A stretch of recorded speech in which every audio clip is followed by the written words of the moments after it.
भाई एक बार मेरा दोस्त हर्ष मुझे कह रहा था कि मुझे क्रिमिनल जस्टिस, गर्ल्स हॉस्टल और मिर्ज़ापुर पसंद हैगा।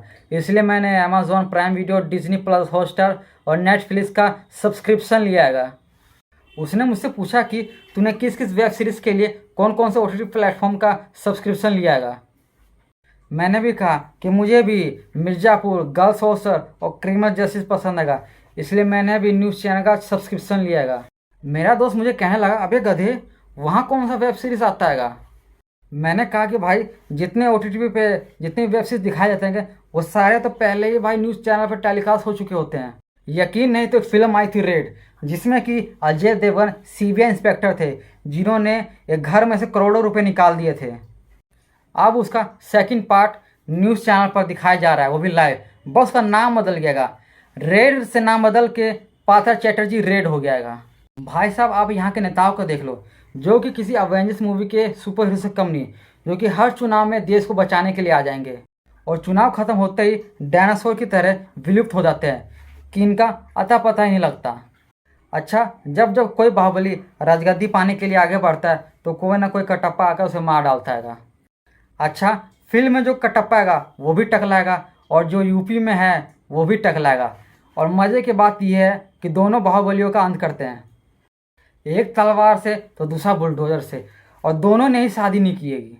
भाई साहब, हमें पढ़ाया जाता है कि 1947 में ही हमें आज़ादी मिल गई थी, लेकिन अब नेताओं के भाषण सुन लो कैसे कैसे होते हैं। एक पार्टी का नेता कहता है कि 2014 से पहले देश गुलाम था, दूसरी पार्टी का नेता कहता है कि 2014 के बाद देश गुलाम हो गया हैगा। भाई मेरा तो उनसे एक ही प्रश्न हैगा कि 15 अगस्त के दिन जो हम झंडा फहराते हैं वो फहराएं कि ना फहराएं। भाई मेरा उन नेताओं से भाई यही कहना है कि इस तरह का बयान ना दिया करो, क्योंकि हमारे स्कूल के प्रिंसिपल ने अगर सुन लिया तो तुम्हारा तो कुछ नहीं जाएगा, पर जो हमें 15 अगस्त के दिन 2 बर्फी मिलती हैगी वो मिलनी बंद हो जाएगी। अच्छा भाई, नेता जो हैं चुनाव के समय चूहा भी लिखकर लड़ते हैं और ऐसा लगता है कि मानो एक दूसरे को निपटा कर ही छोड़ेंगे। और अगर इन्हें बहुमत ना मिले ना तो कुर्सी के लिए ये सब गठबंधन बनाकर आधे आधे कुर्सी पर अपनी कमर टिकाए होते हैं। अच्छा भाई, वहीं पर एक पार्टी का कार्यकर्ता होता हैगा, जो कि अपने पार्टी के नेता से कह रहा होता हैगा कि भाई मैंने तुम्हारे लिए अपना सर फोड़वाया, मेरी बीवी अपोजिट पार्टी को सपोर्ट करती थी इसलिए उसे तलाक दे दिया। साला यहाँ मेरा तलाक हो गया है और यहाँ तुम गठबंधन बनाकर दूल्हा दुल्हन बनकर मंडप में बैठ गए हो।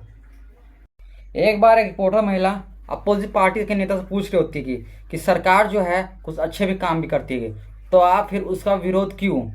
ये सवाल सुनकर अपोजिट पार्टी का नेता भी सवाल पूछ लेता हैगा कि मैडम, आपकी भाभी भी कुछ अच्छा काम करती होगी, तो आप भी उसका विरोध क्यों। मैडम, इन दोनों चीज़ों में एक चीज़ कॉमन है और वो है जलन, जो कि जेनेटिक होता हैगा, जो कि ना ननद भाभी दूर कर सकती है और ना ही सरकार और विपक्ष। अच्छा, हमारे देश में जेल को सज़ा काटने के लिए जगह मानी गई हैगी, लेकिन हमारे नेताओं के लिए वो किसी तीर्थ स्थान से कम नहीं। अच्छा, जैसे हमें बताया गया था कि मंदिर में जाके मनोकामना पूरी होती है, लेकिन जो हमारे देश के जो नेता है ना भाई, वो मंदिर के बजाय जेल में जाने से उनकी मनोकामना पूरी होती है। तो सही बात है, ज़्यादातर विधायक, सांसद, मंत्री को देख लो, उनको आपने मंदिर जाते हुए नहीं देखा होगा, पर जेल जाते हुए जरूर देखा होगा। जेल तो उनका तीर्थ स्थान हैगा, वो मंदिर से ज़्यादा जेल में माथा पीटते हैं मनोकामना पूरी करने के लिए। और भाई आप सब एक चीज़ देख लो, जितनी बड़ी एजेंसी जिस नेता के ऊपर जांच करती है ना, उसे उतना ही बड़ा पद मिल जाता हैगा। ये प्राकृतिक नियम है। जितने विधायक हैं पहले उन पर पुलिस वाले जांच कमेटी बना रखे थे, जितने मिनिस्टर हैं पहले उन पर CBI ED जांच कर रही थी। अच्छा, एक चाय वाला भी था जिस पर अमेरिका की एजेंसी ने बैन लगाया था, तो आप सबने देखा ही कि उसके बाद क्या हुआ। अच्छा, ये सब चीज़ देख के मुझे लगा कि मंदिर के बजाय जेल जाने से ही मनोकामना पूरी होती है, तो मैं भी एक दिन चला गया, 3 महीने तक रहा, पर मनोकामना पूरी नहीं हुई। मैंने जेलर से कहा तुम्हारा जेल खराब हो गया, वायरस उरस आ गया तुम्हारे जेल में, ठीक से काम नहीं कर रहा है, मेरी इच्छा पूरी नहीं हुई। जेलर ने मुझसे पूछा कि तुम्हारी क्या इच्छा थी। मैंने कहा बैंक मैनेजर बनने की। उसने कहा कि this is the institution only for the politics. उसने कहा कि जैसे इंजीनियर कॉलेज से इंजीनियर बनकर, लॉ कॉलेज से लॉयर बनकर, वैसे ये नेता लोगों का कॉलेज है, यहाँ से लोग केवल नेता ही बनकर निकलते हैं। यहाँ के इंस्टीट्यूशन के चेयरमैन श्री लालू प्रसाद यादव हैं, जो कि इस कॉलेज के सबसे बुद्धिमान विद्यार्थी रह चुके हैं। वो बचपन से बड़े काबिल थे। पहले वो भाई गाय का गोबर चुराते थे और आज देखो कहाँ से कहाँ पहुँच गए। अच्छा, हमारे देश में राजा वाली प्रथा नहीं। बहुत से दूसरे देश हैं जहाँ डिक्टेटर रूल है। उनमें से एक नॉर्थ कोरिया है। नॉर्थ कोरिया का तानाशाह अपने बाप की बरसी के दिन कहता हैगा कि रो, और लोग रोते हैं। ऐसा नहीं कि लोग उससे प्यार करते हैं, बस कहने से डरते हैं, माधर चोद।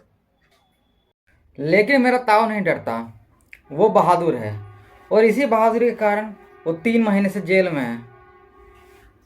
जेल को कैदियों को सजा देने के लिए बनाया गया है। लेकिन जेल की फैसिलिटी देखने के बाद मेरे ताऊ को किसी 5 स्टार होटल से कम नहीं लगा, क्योंकि हमारे घर में 2 वक्त का खाना बनता था, जेल में 3 वक्त का मिलता था। मेरा ताऊ घर पर 2 रोटी खाता था, जेल में 10 रोटी पेलता था। ऐसा नहीं कि उसकी खुराक कम थी, बस आटा कम था और एक्स्ट्रा रोटी मांगने पर उसे गाली, जूता, लात यही मिलता था। और ये कहना गलत नहीं होगा कि हमारा ताऊ गाली, जूता, लात खाकर ही बड़ा हुआ है।